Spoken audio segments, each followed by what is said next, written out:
गौतम का गृहत्याग। जन्म, रोग और मृत्यु जीवन के सत्य है। राजकुमार सिद्धार्थ ने उन सत्यों का जब साक्षात्कार किया और उसके मर्म को समझा तो उसी दिन गृहस्थ जीवन का परित्याग कर वे संन्यास मार्ग को उन्मुख हो गए। वह दिन आषाढ़ पूर्णिमा का था। मध्यरात्रि बेला थी। भोगविलास के माहौल में उनके निकट ही एक सुंदरी बड़े ही भोंडे तरीके से सोई पड़ी थी। कुरूप सांसारिकता से वितृष्ण उन्होंने तुरंत ही अपने सारथी धन्य को बुलाया और अपने प्रिय घोड़े कंठक को तैयार रखने का आदेश दिया। फिर वे अपने शयनकक्ष में गए जहां यशोधरा नवजात राहुल के साथ सो रही थी। उसी दिन राहुल का जन्म हुआ था।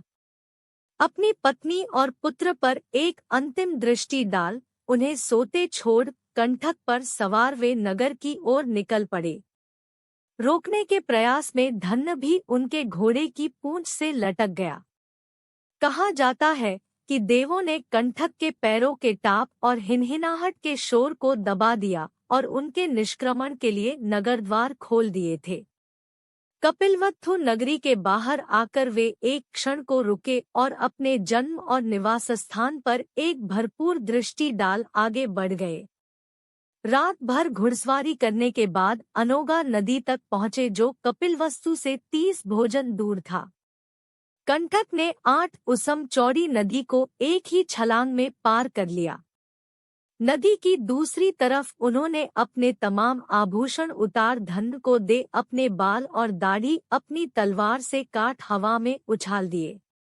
सक्क, शक्र, इंद्र ने उन्हें आसमान में ही लपक तावतिंस लोक के चुल्लमनी चैत्य में प्रतिस्थापित करा दिया।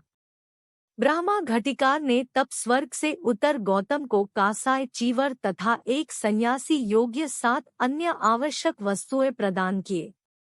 सन्यासी का रूप धारण कर गौतम ने कंठक और धन्य को वापस लौट जाने की आज्ञा दी, किंतु अपने स्वामी के वियोग को सहन नहीं करते हुए कंठक ने वहीं अपने प्राण त्याग दिए।